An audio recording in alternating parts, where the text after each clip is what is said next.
This is Kanzenshuu, the podcast, episode 485 for the week of September 13th, 2020.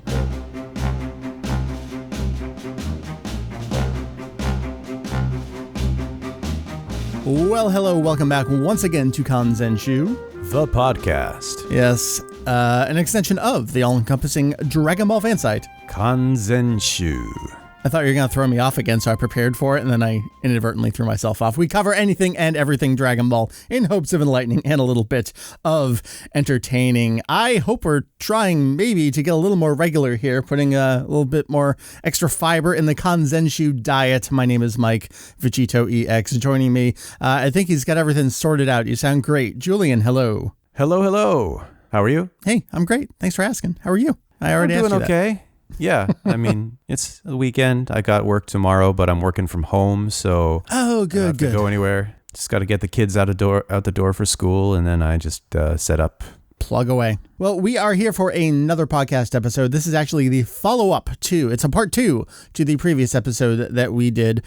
We took a lot of great language-related questions on Twitter, and we're starting to re-request things from email as well. So I wanted to go back and catch up on some of the ones we missed, we didn't get to last time. And I guess I will say that some of those still will be their own individual topics. So don't think we forgot about you if you threw in a question and like, oh, they didn't read mine.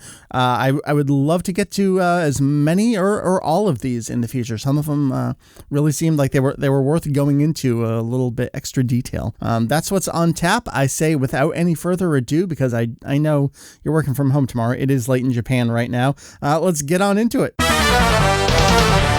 All right, Julian, let's start. This one comes from Killafo1. We're going to just start right off the bat with this one. Ignoramus or redacted? And so this is in reference to Ultimate Gohan arrives on the scene, encounters Boo, and we get an Usanoro. ... Yes. So this is one of those words where obviously it's not nice. You know, there's plenty of ways to call somebody stupid out there. But we get into this whole translation thing. Well, in Japan, it mostly comes down to time, place, occasion. And there are certain phrases or words that would be inappropriate in pretty much any occasion. But Usunoro, not exactly. So let's break it down. Okay. So it comes from two things, which is usui and noroi. So usui means something that is thin, low in density. So in this context, basically kind of dumb. Okay. And then noroi is slow. So you have basically dumb and slow together. Okay. Well, you put those together, and I feel like an accurate translation of that would maybe be what Steve Simmons went with in Funimation's translation. Yes, that word. An word that starts with R and is not a particularly nice way of referring to people who have various learning disabilities and whatnot. I could maybe kind of sort of see where he's coming from, particularly with the way that it was used in the 1990s. But, 25-ish years on. All right, well, then you get into the question of, well, this isn't a product of 2020. This is a product of, I don't remember when this chapter came out, 94, 95-ish.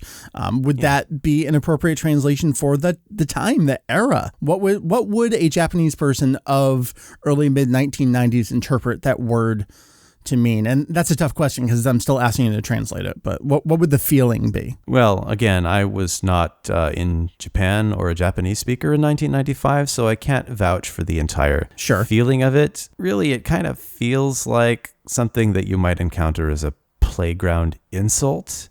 Yeah. It's not nice, to be sure. And again, I don't think that even in the 1990s, although it was bandied about a fair bit, that it was really appropriate then. That said, we do have this reaction panel of not only Boo, but also Piccolo, Trunks, and Goten all acting shocked. Yeah. Shocked that Gohan, of all people, would say such a thing.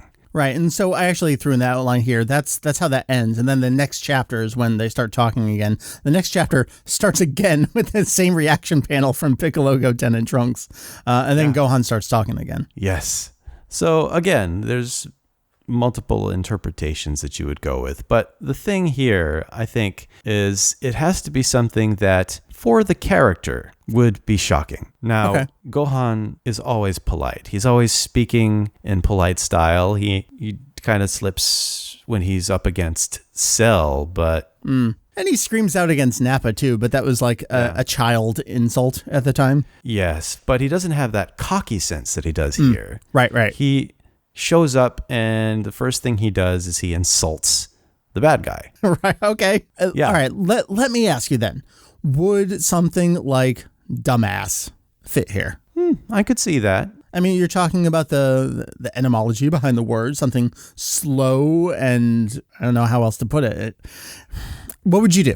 Julian, what would you do? How would you translate this? Well, again, considering the circumstances, what we know about the character and how this is kind of an out of character moment for him. Yeah. I would say something like dumbass would be perfectly appropriate. Okay. Again, while the other word that we mentioned does make sense from an etymological point of view, as well as what we know of kind of insults that people used in the 1990s, we have to keep in mind not only what the situation was in the 1990s, but what's considered appropriate or inappropriate now. And I think out of all of those, it works out to a fairly good compromise with few downsides. And that's the thing about translation is you have to balance all of these different needs. It's always sort of the best available option, even if you don't necessarily like them. It sounds to me like what you're saying is if we were to use the R word here, it wouldn't be appropriate simply because that's a horrible thing to say and it's an inappropriate word, but it actually would kind of be inappropriate as a translation, both of the era and as now, to get across what is being said there. I think so, because it's not necessarily meant to, get in your face simply by the language usage itself. It's character. Right. What I'm getting is that Gohan's not looking to astound you in terms of his...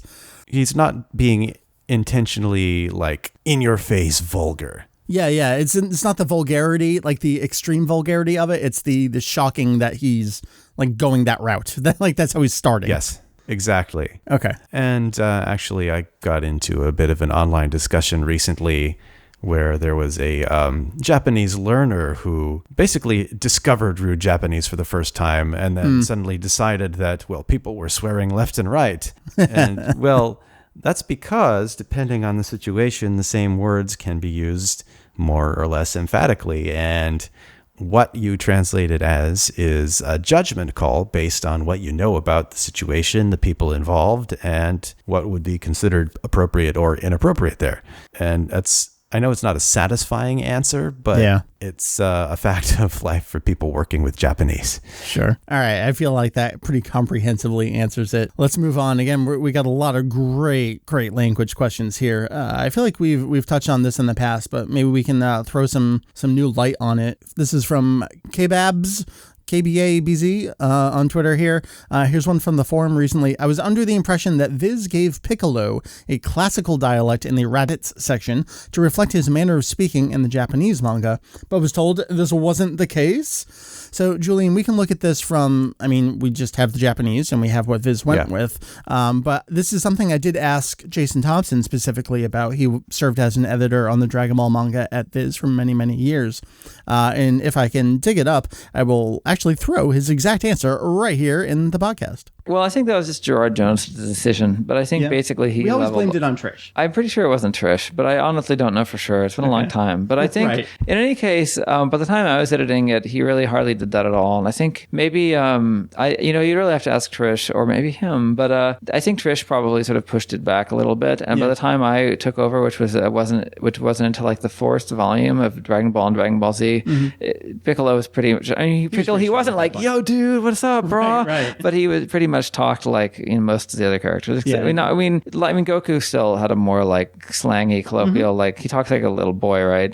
But Piccolo, no, he's, it wasn't so forced. So this was a Gerard thing. Yeah, sure was. It makes it like doubly worse. Julian, I love making you do this on the spot. Your best Toshio Furukawa impression here. なんだと貴様俺に向かって喋っているのか分かっているのか That was terrible. I'm sorry.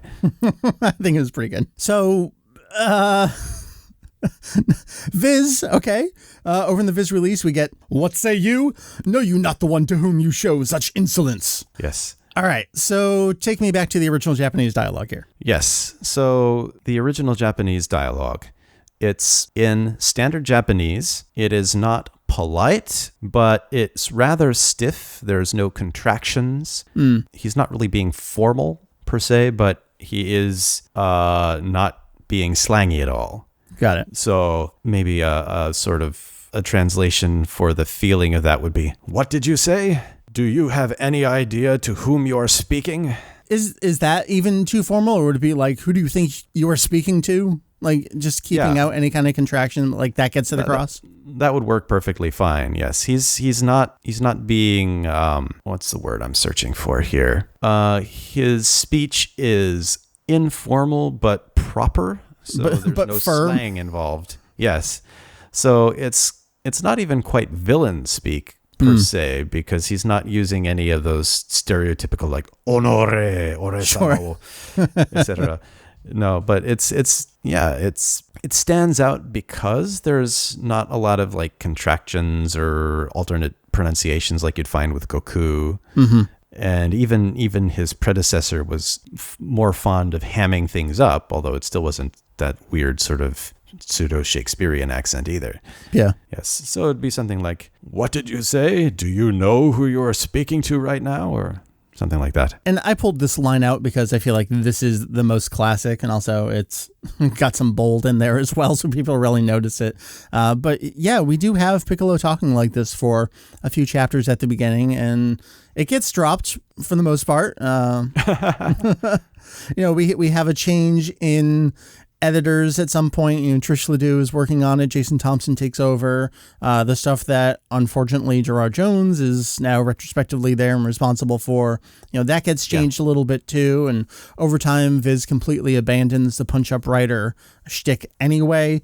But Dragon Ball is unfortunately still stuck in this Viz of 1998. And whereas other series have had the fortunate circumstance of a relook, a touch-up, whether that shifts from publisher to publisher or even within Viz themselves. Unfortunately, Dragon Ball is still stuck here. Yes, I am curious, though, as to what the raw translation would have looked like. Yeah. I think Mari Morimoto was one of the people they had. Yep. I'm not sure if she was working on this particular chapter. But yeah, it's one of the things where nowadays, in some ways, the industry is fortunate enough to have a number of quite competent people who speak the language fluently. Mm-hmm. So there's no need for that sort of middleman to either misinterpret or just put their own spin on things. It reminds me a lot of stuff Funimation would do, where Steve would translate for the Japanese track, and at certain points they would use that as the basis to then go punch it up for their own English dub. And depending on who the writer was and the reversioning script adapter was at the time, you could get something that ranged from, wow, that feels incredibly faithful to the original script. And, you can see where they might have changed a turn of phrase here or there, but then you get some episodes that no one said anything like that ever at all. This is 90% different. Right. It's really bizarre. But you have to sort of understand that in the 1990s, the industry was totally different, man. Yeah, it was more often than not that was the way that they did things. It seems completely alien and unfathomable at times. Unnecessary. Yeah, but yeah, it was the done thing for ages. All right, let's move on. Let's leave Shakespearean Piccolo behind. This one comes to us from David, Be Myself and I. I recently noticed the site uses new names like Turtle, Hermit, and Thouser. We'll never get used to that one. How did you decide on them as opposed to official or commonly used names? Are there any you refuse to change, and do you personally use these names outside of the site? I like this question for multiple reasons, because it gives us a chance to talk about our process, and then a couple of the actual names themselves. So I will say that there have been many steps along the way where we've taken the opportunity with the website, whether that was Kanzenshuu EX at the time or then the merge, to reassess our entire style guide. And I know we did this in 2003, Julian, when you joined me. And then I had you to bounce things off of, like, why is this? Let's go with this. That was just a great chance to just, all right, we're going to do this. This is what we're going with.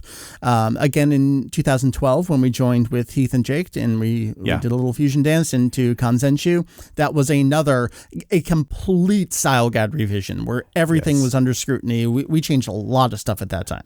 Oh, yeah, because we were merging two different sites that had sort of their own different traditions, I guess you could say, of how to refer to things. And it was a good chance for us to really revisit what we had done previously. I know both Jake and I at that point were quite a bit more fluent in the language than we were when we came up with a lot of our sort of house styles originally. So in the process of the merger, we did a lot of cleanup in that regard. And there were a couple minor ones in the time since. I know I've talked about this, but we changed our bibbidi bobbidi boo to match, incidentally, what Viz uses as well. Because, again, the spelling of the names is the exact spelling as the official Japanese lyrics to the Cinderella song. So that just made sense. And honestly, right now, the wiki is our latest grand opportunity to reassess everything. And it's not just that's a great time, but it's also the leadership of it. Therese is doing a great job of saying, guys, hold up. Why is this? Who made this decision? And is that still accurate? Is that still relevant now? And some of that is coming through. Something we were just talking about, actually, was I was insisting on translating Urdanai Baba because it seems so hilarious to me that Baba is used as a name in Funimation's English translation when people are just spouting out a Japanese word and people have no idea how much Japanese is in their English dub that they've just never thought of before. And so the question there was, all right, if you're going to translate that, we're going to translate Kami-senin. And I said, yes, we are. So that's what we ended up doing. Right. We're kind of stuck in a weird place right now where there are a lot of titles that you can just translate. They have meanings, and the meanings will mean something absolutely to the person who reads it, whether or not they've ever heard that before. When you see Turtle Hermit, you know who that is.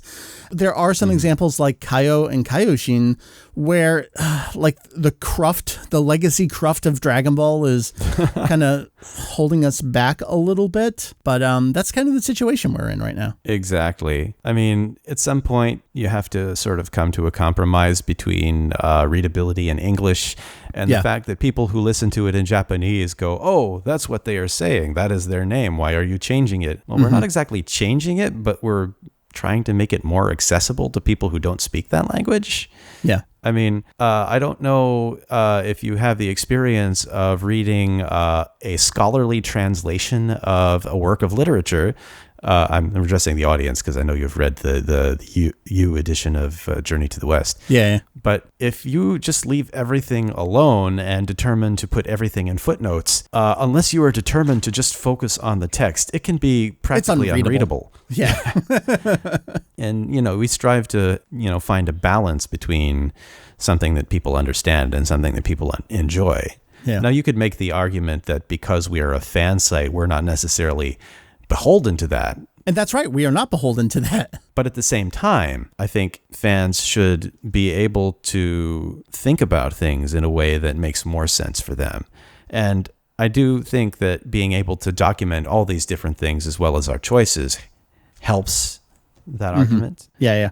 And that's what's going to be on the wiki. I mean, so many years ago, the joke always was, I wanted to make a character guide on Kanzenshuu EX, and I thought I would start at the beginning of the alphabet with easy characters. And so Apul was one of the characters I went with. And then I decided this is an insane project for one person. I'm never going to do this. And so I'm so grateful for the wiki where we have, a team now working on this kind of stuff. And yes, every character's page does have a section on their name alone. And it explains what their name is in Japanese, what we have went with, the reasoning why we have went what we went with, and what some of the other official companies have gone with. And it's not really we're leaving it up to you. It's like, no, this is what we're going with. This is what we've decided, and here's why. So I love that. So I want to talk about the here's why for a couple of these names that David mentioned. All right. Turtle Hermit, I think we already talked about that a little bit. I will note that Bandai Namco Europe does a really great job at this stuff. Like whenever they tweet out character announcements for fighters, you'll notice in the Master Roshi announcements that they will say, the Turtle Hermit has arrived on the scene. Here's Master Roshi. I love that because clearly they know what they're talking about. That's really good stuff. All right, Julian, yes. I don't know how much you know about Fist of the North Star, but David wants to know about Thouser. So let's talk about Thouser, but not Thouser from movie 5. How much do you know about this and how can you describe this? I have read bits and pieces of the manga and I've seen like 1 or 2 episodes of the TV show. All right. I've been meaning to actually see it, but I haven't. Who is Thouser? So, according to the description that you have written out for me, he is the sole successor of the Nanto Hōken, or the Southern Dipper Phoenix Fist style, and one of the Nanto Rokuseiken. He bears the destiny of the Star of Leadership, or Shōsei, also known as the Pole Star, Kyokusei, and Star of the Southern Cross, Minami Jujisei. Here's the thing. This character has been rendered in a different alphabet as many different things over the years.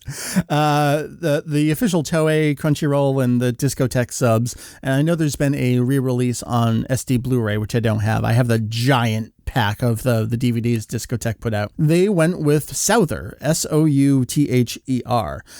Most recently, an official release was Fist of the North Star Lost Paradise video game based on the Yakuza engine. And they went with Thouser, Thouzer. Julian, what would you go with for Thouser here in Fist of the North Star? And I promise you we're getting to the Dragon Ball character. Ah, yes. So this is an interesting question because I don't know a lot about the character. Normally, I would want to look at the character, see if there's anything in their appearance or their background that might suggest something, or, see if there's any kind of naming pattern with other similar characters, especially with Toriyama because he loves that stuff. One thing that jumps out to me here in his description, he mentions that his Star of Leadership is also known as the Pole Star and Star of the Southern Cross. Yep. That Minami, the south part, jumps out. So that would lead me to think that probably Souther would be the intended naming if we were to put that into the Latin alphabet. Yeah. That's an educated guess. And why do you think someone would go with Thouser instead? Is that just... It would be crazy to me that someone who would be translating a video game like Fist of the North Star and wouldn't put 2 and 2 together. I don't know this myself. Like, I've watched the TV series, the original TV series. That's the only familiarity I have with it. And to me, it's like, yeah, Souther. Yeah, that's his name. And of course, that makes sense to me. Why would someone go with something else, do you think? Well, it usually comes down to the fact that professional translators are not always fans of the things that they are assigned. Sure. Although ideally that would be the case. And it could also be a mandated spelling. Yes, it could be something mandated by the rights holders, which means that the translator is stuck using something they don't necessarily agree with. And also the simple fact that with katakana spelling, it's ambiguous. Sa could be a tha or an S, and same with the za could be a z sound, or it could be a th. Yeah, a voiced the. But if you're flying blind, so to speak, either because you don't know anything about the franchise, you were just flying blind. There's actually a Fist of the North Star joke in there, different character. Oh, anyway. Well. Continue. Hey, I guess I'm already dead. Anyway, where was I? Oh, yes. So depending on the circumstance, it may just be that someone somewhere on the line just doesn't know. Whether that's a native Japanese speaker who sees katakana and just applies random letters to something that they think makes sense, which even creators can be guilty of sometimes. At the same time, sometimes they also want to make it distinct. Okay. From other things. Now, I don't know if there's anything else besides Dragon Ball that has this name in it. So, all right, let's get to it then, because we've beat around the bush for too long. So we talked about Thouser in Fist of the North Star. Let's now talk about Thouser from Dragon Ball, spelled exactly the same way. Yes. So Here's the thing about Thouser. He doesn't exist in a vacuum. We do have his fellow people under Kula's armored squadron to talk about. Mm-hmm. So in addition to Thouser, there's also Dore and Neizu. And in fact, it's later revealed in ancillary works like the supplemental Kanzenshuu that they are in fact named for different kinds of things that you would put on a salad. So Neizu is made from mayonnaise. Dore is from saradore for sarada dressing or salad dressing. Mm-hmm. And finally, Thouser comes from Thousand Island or Thousand Island dressing. I think there was some detail in whatever article it was that he was originally from the planet French or something like that. Right. Yep. So French dressing right there. So yes. So because we know the origin of the name is in Thousand Island dressing, the next question is how can we express that? So express the pun while also keeping a spelling that will sound close to the original pronunciation. Solution we settled on was Thouser.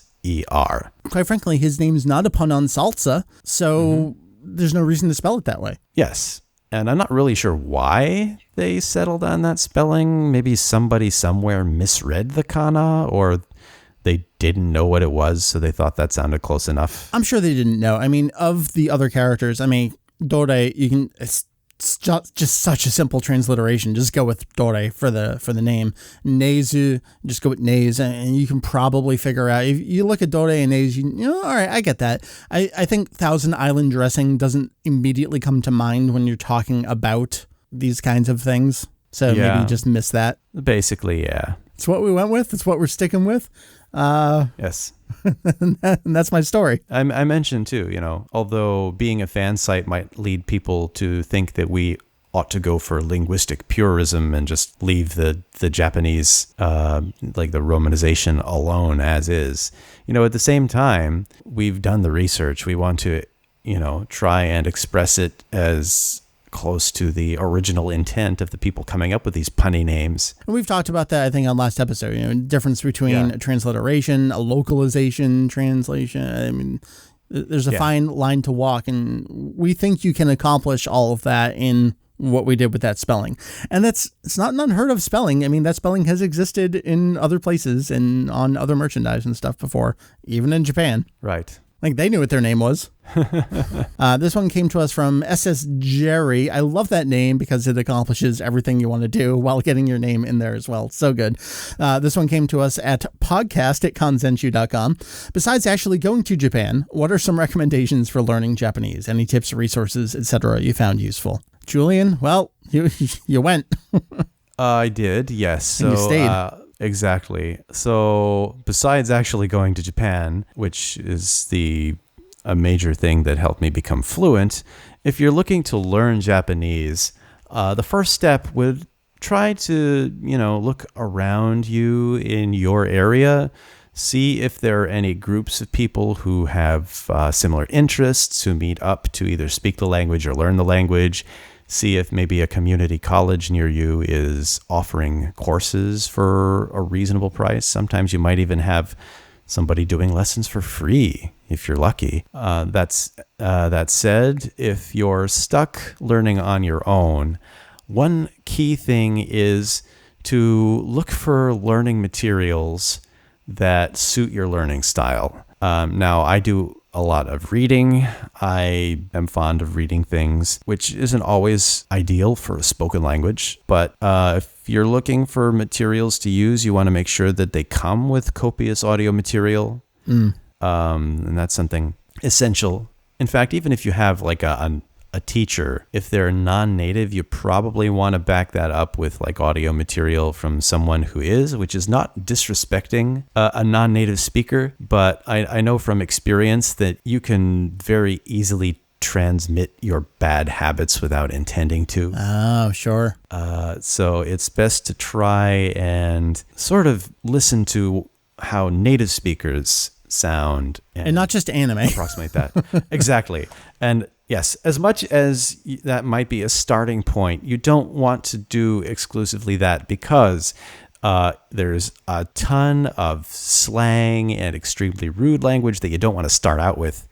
You want to make like neutral, polite language your default so that you have to make an effort to be rude to someone. Oh man, I am having flashbacks to college and plopping tapes into the language lab machines. Wow. Yes. Well, I used like classic Mac OS. It was on CD-ROMs rather than tape recorders. But look at you, fancy young kid. The other thing is that try to look for learning materials. I don't have a lot of experience with online learning tools simply because they weren't available when I was starting out. But I've heard that there are like decks that you can customize for remembering vocabulary, things like that. In terms of textbooks, I mean, Genki is always the one that's used and brought up the most. Is often recommended for people living in Japan. They often use Minna no Nihongo, which everyone's Japanese. Yes, everything is in Japanese, and the explanations you have to buy separately in your language of choice, basically. But it's the immersion method, which is backed up by the fact that people using that textbook are already immersed in Japanese. So let me ask you this question from a learning perspective. I feel like this is pretty common. I remember this is how I went through classes initially. I see a lot of people doing this. What is your thought on you just got to learn hiragana and katakana first? I do think it is helpful. Part of the reason is that if you are stuck learning only through Romaji, you can be inclined to transmit your expectations of what those letters are supposed to sound like in your language that probably uses the Latin alphabet onto Japanese. Yeah. And it doesn't work that way. I see the opposite happen with kids in middle school or high school who are determined not to try and learn the phonology of English by cheating with hiragana or katakana. And the result is that they sound like they are reading off a card written in katakana and not reading English. You don't want to hamstring pronunciation that way. And the other main thing is that you also need, in addition to your learning materials, something to sustain your interest. Now, obviously, if your goal is to be able to read manga, that's great. That said, if that is your ultimate goal, I would suggest not trying to dive in to Dragon Ball with a semester of Japanese under your belt or whatever the equivalent is if you're learning on your own. I would try and look for things aimed at small children with a limited set of words. Even picture books might be helpful to start out because you're also basically picking up vocabulary not only the same way, but kind of in the same order. Yeah, you got to start over in the language, just like kids do. I do think that having learned as a learner of a foreign language, and rather than a kid brought up in the language, is that you don't get some of the cultural background. You don't get a natural feel for things like sound effects without concerted effort. So that, finding materials aimed at kids, using those could be beneficial once you learn hiragana and katakana, because that's kind of the baseline for a picture book. They also are helpful in that they usually have the words separated out when they're made for readers who are 4 or 5 years old. And that's a good way to start since Japanese eventually doesn't have spaces, so to speak. So it can be daunting, especially with the writing system. I could go on this for hours, so just, stop me if you want. We do have to move on, but okay. I feel like that's pretty good. So last recommendations for someone. Last recommendation is definitely as you're learning, of course, you want to memorize kanji, you want to memorize grammar, you want to memorize vocabulary, which is all daunting, but definitely make an effort to speak, repeat the things that you hear, and be very careful about the rhythm and the intonation. Yep. His name is not Naruto. Rhythm of Japanese does not match English stress accent. It's a pitch accent and long vowels, short vowels, and also long and short consonants. I don't know how many times I've heard people who speak pretty well, but I had a real hard time understanding them because they still haven't really broken out of I'm an English speaker mode sort of thing. So It is something to watch out for. And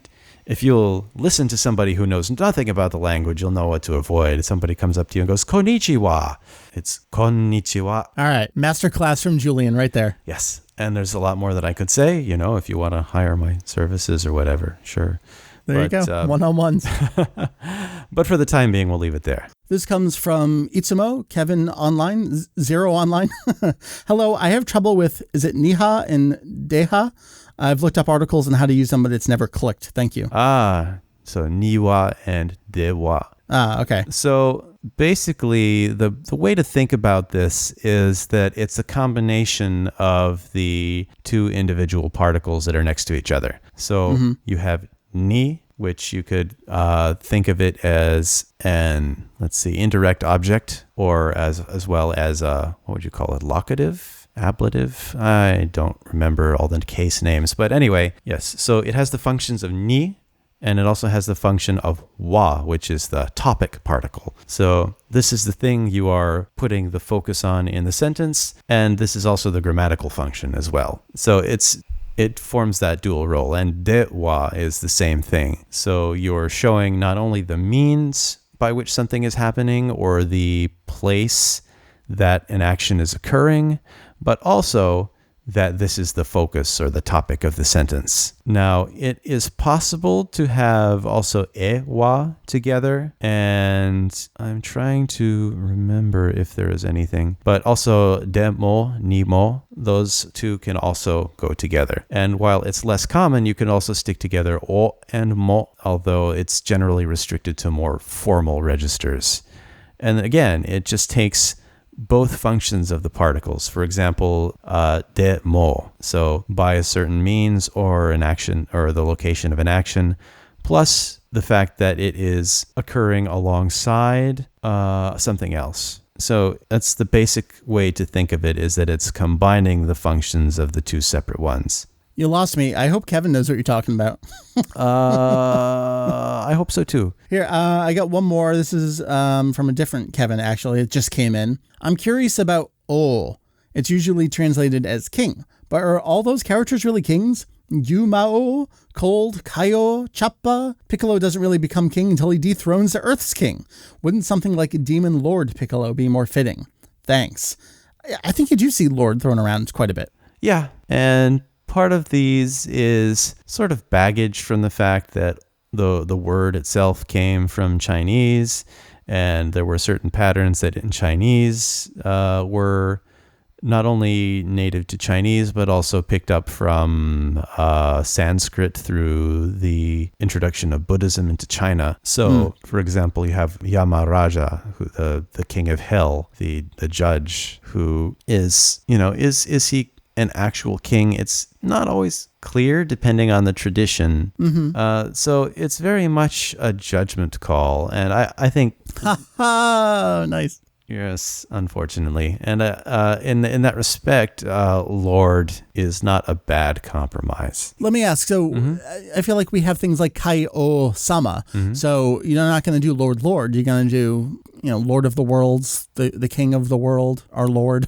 Something like that, yes. And it's the slippery thing where, between languages, even words that look like they equate with each other don't quite. So it's very much... trying and find something that adequately gives you the nuance without just assuming a one-to-one correspondence. It's tough. There's baggage. Words have meanings. Sometimes they mean different things. Yeah. Welcome to Dragon Ball. Yes. And if you think about the way that king is used even metaphorically in English, you can see there's precedent for somebody, not literally being a ruler of something and still being king. In the same way, they could have and not actually be something that we would consider a king in English. So yeah, it works both ways. All right, let's get into some heavy non-language stuff here, because I feel like we got to break the flow a little bit.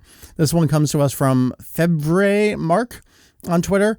What is your opinion regarding leaks and leakers? So I feel like I have a lot of strong thoughts on this coming from again, we all have fake titles. Nothing means anything. The points don't matter on Kanzenshuu as the news manager at Kanzenshuu.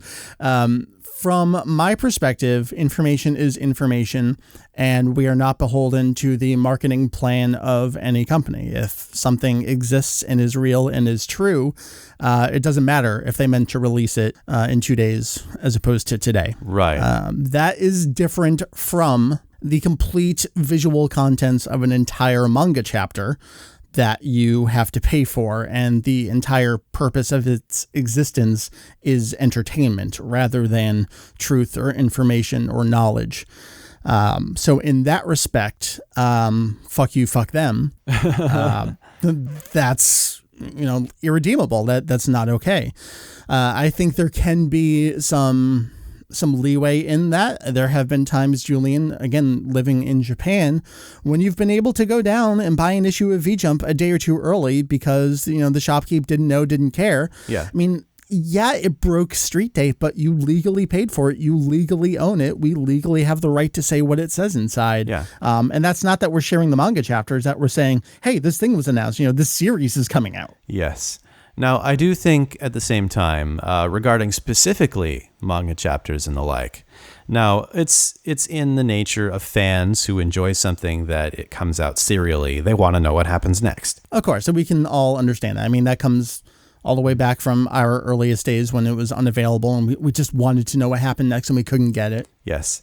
And, that's an understandable urge. And there exists people who make their internet persona around telling people what happens next before it officially comes out. Now, to a point, that could be considered harmless, but there's a couple of areas where it really, really bugs me. And first, from an ethical standpoint, there are people who post spoilers, not necessarily entire chapters, but like conveniently cropped images and the like, that are obtained through very shady means. Like, maybe you can't prove that it was stolen, but it has a very big, like, fell off the back of a truck kind of vibe. I mean, that traditionally has been the way this stuff was done, is people would steal issues that were sent for distribution to be out next week or in a few days. And they have an entire network set up of, these are the folks that we sell scans or photos to. And those people in turn, again, like you said, build up their persona based on, I got it early. Well, yeah. They didn't go get it early. They bought it or have otherwise means to access stuff that was legitimately stolen goods. Yeah. And so it gets into this really gray area of where you have people who are like looking for internet clout, who are basically feeding into I hate this. that word, and it actually bugs me that you use that word. I think that's such a fucked up thing. I in part used it because I don't like it. People are chasing after this like, I don't know, like a longer e-penis or something, and they are feeding into this black economy that is ultimately doing some quasi illegal things, sometimes outright illegal things. And I don't think that is good for the industry or for the creators in the long haul. At the same time, you have this environment where posting these kinds of intensive spoilers also feeds into this need to have it before anyone else, which ties into people looking for scanlations of things before they're available legally. We have a situation where people legitimately don't know when stuff releases, and they think what they're looking at is an official release, but it's not. It's not out. They're looking at it Thursday or Friday. It's not out until Monday, specifically talking about Weekly Shonen Jump here. And it's a real common thing in kind of mainstream comics reporting when sites that don't specifically cover the Japan side of things will talk about a manga release, and they'll include something in their article on like a major publication, and it'll be a scanlation, because what did they do? They Googled for an image of it, and this economy that you just talked about being set up props this stuff up first and foremost. And people don't know. They just have no idea that this stuff has an actual release date and an actual release format. We are really at the, it's online. The Dragon Ball Super release is online. So this is online. So this is that release. Well, no, it's not. Yeah, and you got to factor in the fact that it's a franchise that's been around for a long time, but it's always gaining new fans who haven't been brought up on this kind of knowledge. And to them, where everything is digital already. It is the thing. They have no real sense of differentiation between the official release and like something translated by the fans. I say the fans, but sometimes it's not even fans necessarily. And sometimes, to be frank, it's not necessarily people who are very good at Japanese. Well, that's a big part of it. I know a lot of this, you listen to it, and I listen to what I'm saying as well, and it sounds kind of corporate apologist. I would just like to say this late stage capitalism world can right the fuck off. This world sucks right now. That being said, I gotta give props to what Shueisha has allowed Viz and their own selves and other partners to do. You can read the Dragon Ball Super manga in English at midnight time in Japan for free, ahead of when Julian, you in Japan are awake to go buy the issue. You have to pay for it. Right. Yeah. That's fucking crazy that we are at this point in the world. And you have a talented translator working on it, talented letterers working on it. And sure, we have, the occasional issue with a translation or a name or something like that. And especially Shueisha and Toei, imposing name spellings these days. But by and large, like, this is nothing like we ever could have imagined back in the day. And to see people take that for granted really pisses me off. Exactly. And, it ties into the livelihoods of the people who are creating the material originally. Oh, yeah. Every generation has that group of fans like, nah, fuck the companies, man. I'm going to do it, fans for free. We're still a fan. We're a completely DIY fan site. We have that ethos of, we're going to do it because we want to do it. And information should be free. But there's always the younger ones, and I hate to say it's the younger ones, are always like, nah, man, fuck them. Let's just release everything for free. If you truly love it, why wouldn't you want to support the people who are working on it in some way? Right. That seems so strange to me, especially when you have so many manga authors coming out and saying, please stop pirating our stuff. We recently had Toyotaro himself posting about, he had the upcoming V-Chump, and people were posting spoilers back at him. And he said, please stop tweeting this at me. And I think he had to delete his tweet like 3 times. And eventually he was like, fuck it, whatever. And I was just going to erase that, actually. So there are people out there who, really don't want to be spoiled. They want to enjoy it as it comes out officially. And, it's to the point where people have been like muting keywords and trying to, avoid all this talk, and sometimes completely going off certain kinds of social media to avoid it. It's one thing to be posting spoilers like a week later, but like, dude, it's out in an hour. Can you please hold on? Exactly. And when it's a global platform, it's to the point where, the creators themselves can't ignore what's going on. You're really disrespecting them, especially when they want people to enjoy it for what it is, and not, through selective spoilers or through someone's, let's say, rather free interpretation of what they're saying. It's going to be a better translation. It's going to have better visual quality. We're talking primarily about actual contents of manga chapters at this point, but there's a lot of other stuff too. News releases. I feel like that does go to the other side of things for me.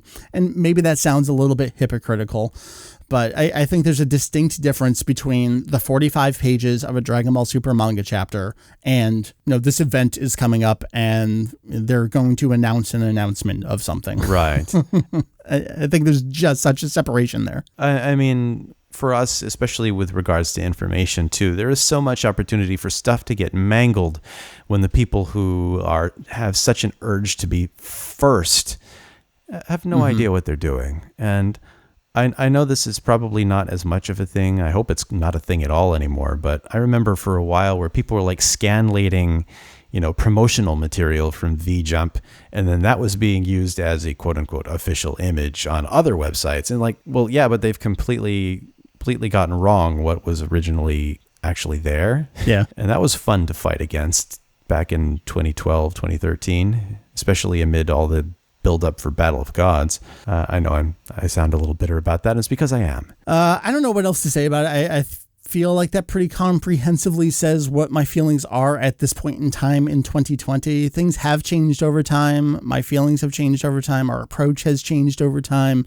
We're not always completely 100% self-consistent, but we try to live by what we preach as much as possible. Yes. I mean, it comes down to, in some ways, a kind of personal integrity. And even if it doesn't have anything to do with legality or money changing hands, we try to stand for the things that we believe as individuals and as a group, and as fans, especially when you actually want to, support the people who are making this stuff. It involves not, stealing stuff outright. I feel like a side conversation here is something I went on a little tweet thread on, and that's the usage of the term scan. I'm the kind of person who thinks that words have meanings and they should have meanings, and you should use those words as they are intended to be meant.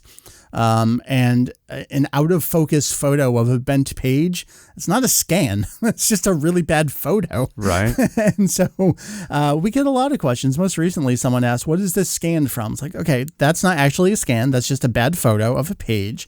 And it's just an in-between promotional thing, before one of the last year's chapters of Dragon Ball Super in V-Jump. And to me, it's this is the thing. This is the title of the thing. This is the exact magazine and date and issue that it's from. This is what it says, and this is the relevance of it. Like people, I feel like the request for scans, and Joey Weiser had a great response to me on that. Like we were talking earlier, where people are in the manga side of things, not necessarily the news and the reporting side of things. The word scan truly has become this catch-all thing to refer to everything, whether it's a photo or the complete contents of a manga chapter, or even just like a photo of a real life thing. It's weird to me how scan gets used sometimes, but it really does have this kind of inherent baggage to it. And I'd love to escape that, get away from it, call things what they are. I think you're going to get a better understanding of what you're asking about if you say, here's this thing, I don't know what it is. Do you know where it's from? Yeah. It's a page. It's a page from a magazine. It's a page from a book. It's a photo of an event.